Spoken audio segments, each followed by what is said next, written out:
It's 2020, and summer debate institutes are now online. In the next few months, more students will participate in online debate training programs than ever before. The goal of this video is to help you prepare to be as successful as possible in your online debate institute. I'll share 3 brief notes before proceeding. First, this video assumes some degree of familiarity with in-person debate institutes. If you're new to summer debate institutes, or if you've never attended an in-person debate institute before, I recommend that you watch another video, What's a Summer Debate Institute and Why Should I Attend One?, before returning to this one. I'll link to it below. Second, there are many types of summer debate institutes. In this video, I am referring to those that provide training for competitive debaters, especially policy debaters. I think most of this advice will be broadly applicable to students enrolled in other online debate institutes, but there might be some important differences between what I'm describing and your particular program. Third, I have a lot of experience with summer debate institutes. In the decade of the 2010s, I taught what amounts to about a year and a half of debate camp. In other words, I spent almost 15% of the decade as a summer debate instructor. I also have quite a bit of experience with online education. Most recently, I spent several years as the facilitator for my school's online Latin students. These students, who previously did not have experience with online classes, took Latin from an online independent school. The training and experience I received through that process has shaped a lot of my thinking about online education. I also spent last summer piloting several online instructional strategies at the SDI, including the use of Google Classroom and remote judging. Before the pandemic forced all camps to go online for 2020, I was already planning to teach part of our program online for the first time this summer. I don't say this to imply that I'm an expert in online summer debate institutes. This will be the first time that I've worked at one since the early 2000s, and that was only in a small part-time role. But I have spent a lot of time thinking and learning about online education, and I hope that I can share something useful with you in this video. I want to begin by comparing an in-person residential summer debate institute with an online summer debate institute. What's the same and what's different? I'll start with the similarities, and with a potentially controversial statement. Realistically, online summer debate institutes could have existed, and to some degree have existed, for a long time. While preparing instruction for the summer of 2020, I became interested in the history of online debate camps and decided to investigate. What I found surprised me. The first online debate camp was offered in the summer of 1996, and the format of that and other early online debate camps is not all that dissimilar from the online camps of 2020. If you're interested, you can read more of my findings at the 3NR. I'll link that article below. Purely from an instructional standpoint, nearly everything that debaters learn at a summer institute can be effectively taught online. As we've collectively learned this spring during remote school experiments caused by the pandemic, online instruction differs significantly from in-person instruction, but most of the things we do at debate camp can be and have been done effectively online. We've even collectively adopted a vocabulary for the 2 basic delivery methods in online instruction: synchronous, meaning everyone together, live, and asynchronous, meaning everyone on their own or at their own pace. Lectures, they can be viewed live or recorded for later viewing. Group discussions, they can occur via video conference tools, some of which enable relatively sophisticated screen sharing and small group breakouts. Q&A sessions, a variety of tools make them possible and often quite engaging. Research, it's mostly done individually, and group coordination and instructor comments were already delivered electronically. Practice speeches, they can be delivered and critiqued live or later after being recorded and uploaded. Practice debates, proof of concept online tournaments have already been held, and more systems for facilitating online debating are being developed. In short, the old reasons that debate camp needed to be held in person, access to print materials in university libraries, access to expert instructors, and primitive technologies for distance learning, haven't really existed for the last decade. None of this is to say that online instruction can perfectly replace in-person instruction. There will be differences for sure. Students will learn less through osmosis, from just being around other debaters and instructors, and from the ad hoc conversations that arise in those settings. Lesson plans will need to be more formally presented. Improvisational instruction will be somewhat more challenging. Debate camp will be more like school, a model that some camps had already adopted, but that will be a bigger change for others. But for the most part, the debate part of debate camp will not change as much as you might think. On the other hand, the camp part of an online debate camp will be completely different from the camp part of a residential debate camp. The whole experience will be different. Instead of packing a suitcase and moving into a dorm with a roommate for a week or 2 or 7, and thus learning to live independently while test driving life at college, you'll be at home. Many of the life skills that you would develop at a residential camp won't be the same. Instead of meeting a new group of peers and spending all day with them, talking, walking to lab, eating, studying, practicing, and goofing around, you'll meet a new group of peers with whom your only interactions for the summer will be online. You'll video and text chat them and practice together, but you won't eat together or goof around together, at least not in the same way. Instead of getting away from your normal life to explore a new place with new people, you'll receive your debate instruction while still at home, with the same people who you already live with and the same responsibilities and distractions. For better or worse, an online institute won't be as immersive. It won't so completely take over your life. I think these differences are obvious, and it shouldn't be surprising that online institutes have not been as popular as in-person camps in the past. The camp part of debate camp is very important, and for many students it is the most significant reason that they choose to attend and love attending summer debate institutes.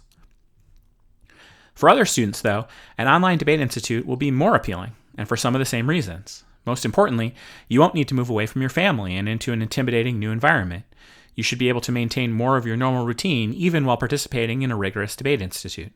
This will be a big deal for many students. For others, an online institute will reduce the social anxieties they might experience in an in-person camp. Meeting new peers online can be easier for some students to successfully navigate, and it's much easier to get away when you need a break in an online format. I'm sure you can think of other differences, and I know there are passionate opinions about the value or lack thereof of online education. It certainly raises many equity issues that are beyond the scope of this video. But if you're watching this, you've probably already decided to attend an online debate institute, whether by choice or necessity. My goal here isn't to convince you of anything other than this. For the most part, the debate camp part of online debate camp will be relatively similar to an in-person camp, but the camp part of online debate camp will be significantly different. With that in mind, I will offer 7 suggestions for how to successfully prepare for an online summer debate institute. First, work together with your family. This is the first thing on the list because it is by far the most important. At a residential camp, you leave your family at home. At an online camp, they are in many ways attending the camp with you. That's a big change to your life and to theirs. Before your program begins, you need to clearly communicate, discuss, and agree to a set of expectations, yours of your family and theirs of you. This includes when and where you'll be working, whether and when and how they should interrupt you, acceptable noise levels, including quiet hours when you can't be speaking loudly, shared technology norms for internet, streaming, computers, etc., bedtime and wake-up times, how meals will work, how laundry and other chores will work, and the schedule of other family appointments or activities. Ideally, you'll want to participate fully in your online debate institute, but your family might not agree to that arrangement. If you will need to be unavailable during part of your camp, make sure you've clearly negotiated that with your family and communicated it to your instructors. With prior agreement and notice, you'll be able to minimize the disruption that scheduling conflicts might otherwise cause. In order to effectively prepare your family for your online summer debate institute, you'll need to be more open with them than you might otherwise be about what you're spending all that time doing. It might help to point them to this video and/or my What's a Summer Debate Institute and Why Should I Attend One video. More than anything else, I think managing your relationship with your family is the most important factor in whether you have a successful summer at an online debate institute. For many families, your attendance at debate camp will be extremely annoying. That they are supporting your participation anyway is something to be grateful for and something to remember when you have this discussion. Second, choose your space. You need a dedicated place to do debate camp. You might want to have one space for synchronous activities like practice speeches, debates, and discussions, and another space or spaces for asynchronous activities like listening to lectures or doing research. Make sure you coordinate with your family before choosing these spaces. If at all possible, you should set up a desk. Ethernet access is helpful, so a space near your router is great. But more than anything, you need a space that can be as private and comfortable as possible. Some students will have many great options, others will not have any good options. Do the best you can with whatever situation you're in, and don't leave it until the last minute to figure this out. Third, prepare your stuff. Others have shared videos covering the types of technology you might want to acquire to improve your online debating, so I won't go into much depth about this here. At a minimum, you need a computer with a webcam and microphone and a high-speed internet connection. You might want to add other things like a gamer headset, studio headphones, an external microphone, an external camera, a second monitor, LED lighting, an external keyboard, a mouse, etc. Test your setup, including your Wi-Fi connection and internet speeds. If necessary, make adjustments. Beyond your technology, make sure you have flow paper, pens, at least one paper notebook, a timer, and a stand, and/or some other way to comfortably deliver speeches. Fourth, plan your routine. After discussing expectations with your family, start putting together a basic daily schedule for yourself. Find out how your online debate institute will be scheduled.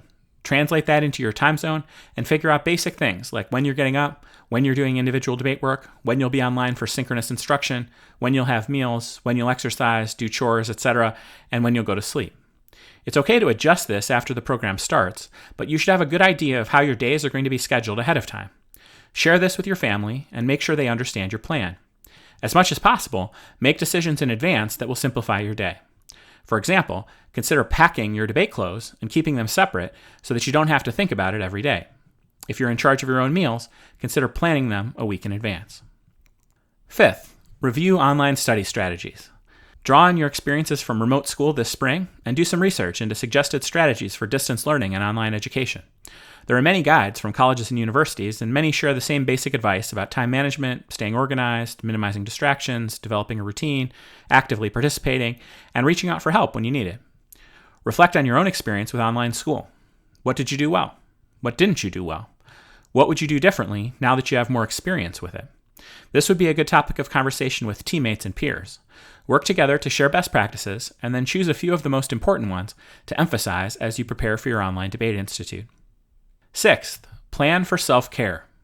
In my experience, one of the most challenging aspects of online education is the fatigue and exhaustion caused by so much screen time and so many video chats. My suggestion is to decide before camp on a series of offline activities you'd like to continue doing or start doing during camp. Try to find a few hobbies that you can do offline, whether that's exercising, reading paper books, listening to music, cooking, playing music, playing board games, or something else.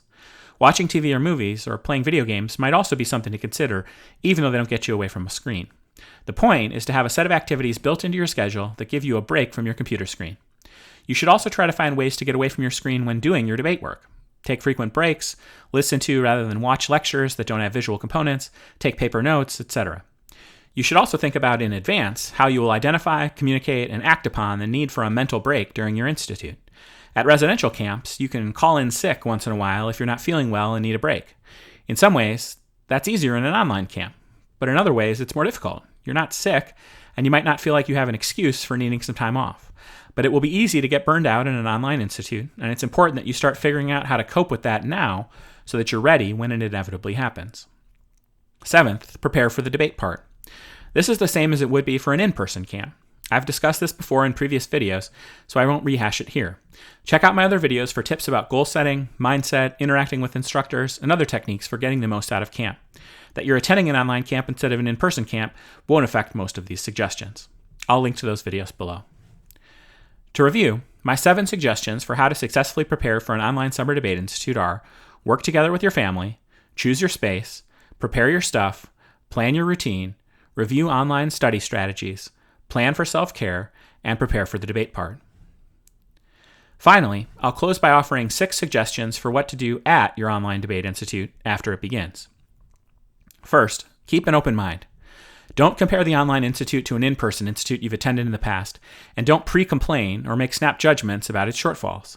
Your online camp will be different, but that doesn't mean it has to be worse. To the extent that it does have to be worse, complaining about it to yourself or others won't make it any better. Second, understand what is expected of you. Some of this can be taken care of in the preparation process, but all online institutes will be something of a work in progress this summer. Make sure you clearly understand what is expected of you and what is available to you. Pay attention to the details. If you're not sure about something, ask. In my experience with online classes, most problems can be avoided early in the course with clear communication and attention to detail. If you get off on the right track, everything will be much smoother for the rest of the program. Third, be patient with your instructors, your peers, your family, and yourself. This will be most people's first experience with an online debate institute. They're bound to get some things wrong, and that will be frustrating. There will be technology problems, your internet connection will drop, your family will interrupt you during a speech, you'll worry about embarrassing yourself with a bad speech. You can undoubtedly list many other things that you're anxious about. That's okay. Everyone will struggle at times, but everything will be fine if we are patient with one another. Fourth, work to build relationships. This will be one of the most difficult challenges of an online institute. The relationships that students develop with their peers and their instructors are often the most valuable benefits of debate camp. It is harder, but not impossible, to forge and nurture these relationships online. Take advantage of structured, mandatory fun-style activities offered by your institute, even if they're kind of or totally silly. Develop healthy and welcoming channels for large and small group peer conversations. Fifth, experiment with online debating. Tournaments will be exclusively online in the fall, and many tournaments will likely be online long after that. One of the most important things you should try to do at your online summer debate camp is to experiment with as many techniques and technologies for online debating as you can.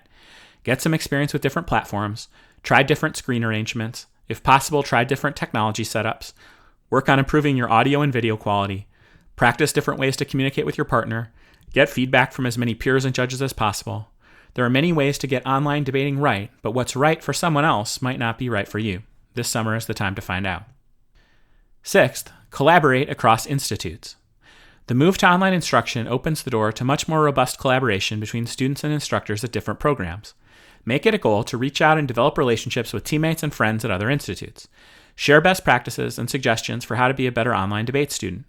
Experiment together with different online debating techniques. Exchange resources and schedule your own small group discussions. Unlike in a residential camp setting, your peer group in an online camp is not limited to those who are also enrolled in the same program.